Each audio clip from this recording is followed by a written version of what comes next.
Bank Nifty क्या करेगा दोस्तों? चैनल में री एंटर करेगा या चैनल के ब्रेकडाउन को रीटेस्ट करेगा? आज बड़ी ही इंटरेस्टिंग सी कैंडल बनी है बैंक निफ्टी के अंदर में। वीडियो शुरू करते हैं, बैंक निफ्टी का चार्ट ओपन करते हैं और स्टडी करते हैं कि बैंक निफ्टी में आज के दिन में क्या कैंडल बनी है और क्यों वो इतनी इंटरेस्टिंग और इंपॉर्टेंट कैंडल बनी हुई है। स्वागत है आपका आपके अपने यूट्यूब चैनल ट्रेंडिंग स्टॉक्स के अंदर में। 18 नवंबर मंडे का दिन, आज हम बैंक निफ्टी का एनालिसिस करेंगे इस वीडियो में। और जो स्विंग ट्रेड्स हमने 3 आइडेंटिफाई किए थे आज के दिन के लिए, उन तीनों स्टॉक्स के अंदर में आज किस तरीके से एंट्री हुई उसका एनालिसिस भी इस वीडियो में शुरू करते हैं।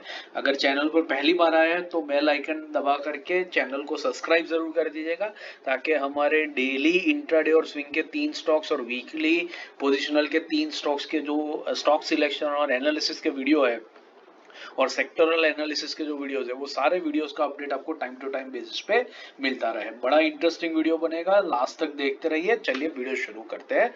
सबसे पहला बैंक निफ्टी से शुरू कर लेते हैं। तो बैंक निफ्टी का ये जो चैनल है जो हमने पहले डिस्कस किया था कि बैंक निफ्टी इस चैनल के अंदर में फंसा हुआ है। जब तक इस चैनल में से बाहर नहीं आएगा तब तक किसी भी एक डायरेक्शन में आपको कोई मूवमेंट यहाँ पर दिखेगी नहीं। यहाँ पर बहुत क्लियर इंडिकेट था कि ये चैनल में ऊपर नीचे की तरफ मूवमेंट कर रहा है और 3 दिन पहले लोअर एंड के ऊपर आया था और उसको स्टॉक ने ब्रेक डाउन कर दिया था। यहाँ पर आप देख सकते हैं कि ये ब्रेक डाउन यहाँ पर इस बैंक निफ्टी में ऑलरेडी हो चुका था। अभी बेसिकली यहाँ पर अगर आप नोटिस करेंगे तो इस चैनल का जो लोअर एंड है, ठीक है, इस लोअर एंड के ऊपर आपको दिखेगा कि बैंक निफ्टी ने जब ये ब्रेकडाउन दिया उसके बाद पिछले 2 दिनों से इस चैनल के अंदर में री एंटर करने की कोशिश कर रहा है, लेकिन लोअर एंड से ही रिजेक्शन लेकर के बैंक निफ्टी नीचे आ रहा है। तो क्या ये इसी तरीके से कंटिन्यू करेगा और क्या ये सिर्फ एक रीटेस्ट है ब्रेकडाउन का और नीचे फर्दर डाउन साइड देखने को मिलेगी, या यहां से बैंक निफ्टी इस चैनल के अंदर में एंटर कर लेगा?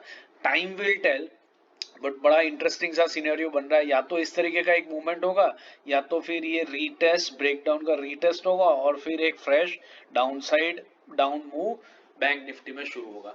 जो भी होगा वो कल के दिन की कैंडल, कल के दिन या 2-3 दिन की कैंडल्स ज्यादा डिसाइसिव रहेंगी और बहुत इंपॉर्टेंट हमें पता चलेगा इसके अंदर में कि बेसिकली बैंक निफ्टी किस डायरेक्शन में मूव कर रहा है। लेकिन अगर ये रीटेस्ट और स्टॉक नीचे की तरफ ही कंटिन्यू करता है आना तो हमें सेल साइड के ऊपर बैंक निफ्टी में बढ़िया ट्रेड देखने को मिल सकता है और अच्छी एक डायरेक्शनल मूव भी कैप्चर करने को हमें जरूर से मिल सकती है। तो नजर रखिएगा बैंक निफ्टी के ऊपर, देखते हैं टाइम बताएगा कल परसों के किस तरीके से किस डायरेक्शन में मूव कंफर्म हो रही है। But it is an interesting और एक अच्छा खासा ट्रेड आपका यहाँ पर डेफिनेटली बन सकता है। चलिए हमारा स्विंग ट्रेड का एनालिसिस वीडियो शुरू करते हैं। तो बेसिकली पहला जो स्टॉक हमने सिलेक्ट किया था वो था जेएसडब्ल्यू स्टील। जेएसडब्ल्यू स्टील, इसको मैं वीकली टाइम फ्रेम पे लगा देता हूँ। तो वीकली टाइम फ्रेम पे आप देख सकते हैं एक परफेक्टली ट्रेंडिंग स्टॉक है और अपनी 20 वीक एक्सपोनेंशियल मूविंग एवरेज के आसपास में स्टॉक आ रहा था, इसलिए हमने इस स्टॉक को यहाँ पर सिलेक्ट किया था। तो हमने जो बाइंग रखा था वो 900 से 927 के बीच में रखा था। तो आज के दिन में कैंडल ने जो लो लगाया वो लो है 934 का। तो 934 पे एक्चुअली ओपनिंग ही उसी लेवल पे हुई 935 पे और फिर वहीं से स्टॉक एक तरफा एक डायरेक्शन में ही गया है। तो हमारी एंट्री स्टॉक के अंदर में नहीं हो पाई क्योंकि हमने बाइंग रेंज रखी थी 927 की। तो ये कल के दिन में भी दिख रहा था जब हमने सिलेक्ट किया था कि शायद ये रेंज में ना आए, इसलिए हमने 3% की बाइंग रेंज रखी थी। बट उसके बावजूद भी स्टॉक जहां पर क्लोज हुआ था तकरीबन वही ओपन हुआ और वहां से एक तरफा ऊपर की डायरेक्शन में ही गया है। तो बेसिकली 1.5% का तो मूवमेंट इंट्राडे में क्लोजिंग बेसिस पे स्टॉक ने ऑलरेडी दे दिया है, लेकिन हमारे एंट्री लेवल पर नहीं आया तो हमारी एंट्री इसमें नहीं हो पाई। बट दैट इज फाइन, हमारा ट्रेड सही डायरेक्शन में जा रहा है। एंट्री के लिए स्टॉक नीचे नहीं आया तो दैट इज एब्सोल्युटली फाइन, उसको चेज नहीं करना है। कल के दिन में वॉच लिस्ट में लगा के रखिए, अगर नीचे आता है तो एंट्री डेफिनेटली की जा सकती है। लेकिन कल के दिन को छोड़ करके परसों के दिन में वापस से एंट्री मत कीजिएगा, क्योंकि अगर फिर बार बार नीचे आ रहा है तो वो वीक भी हो सकता है and then you don't know कि ये स्टॉक किस डायरेक्शन में नीचे की तरफ शायद एक डाउन मूव में भी आ जाए। तो कल के दिन तक वेट कीजिएगा, उसके बाद इसमें एंट्री करने की कोशिश मत कीजिएगा। दूसरा स्टॉक जो हमने सिलेक्ट किया था वो था केईआई इंडस्ट्रीज। केईआई इंडस्ट्रीज आप देखिए बहुत ही बढ़िया ट्रेंडिंग स्टॉक था और अभी 4 हफ्तों से अपने 50 वीक एक्सपोनेंशियल मूविंग एवरेज पर सपोर्ट ले रहा था, इसलिए हमने इसको सिलेक्ट किया था। लेकिन आज के दिन में दिखता है कि इसने शायद इस कैंडल को ब्रेक कर दिया। तो देख लेते हैं हमारे लेवल्स। हमारा स्टॉप लॉस था 3700 के नीचे, तो देख लेते हैं स्टॉप लॉस हमारा हिट हुआ कि नहीं हुआ। तो हमारा स्टॉप लॉस नहीं हिट हुआ है, 3705 तक आया है, लेकिन उसके ऊपर निकल गया है। तो स्टॉक में आप बने रह सकते हैं, हो सकता है यहीं से एक रिवर्सल लेकर के ये स्टॉक ऊपर की तरफ आ जाए। वैल्यू इन्वेस्टर शायद इसमें आ सकते हैं, वी डोंट नो, बट 5 रुपए का ही अभी स्टॉप लॉस बचा है, तो स्ट्रिक्ट स्टॉप लॉस के साथ में इस स्टॉक के अंदर में ट्रेड करना है। Overall broader markets are weak, तो ये ज्यादा नीचे आता है तो इसमें पड़े नहीं रहना है, भले कितना ही बढ़िया ट्रेंडिंग स्टॉक हो।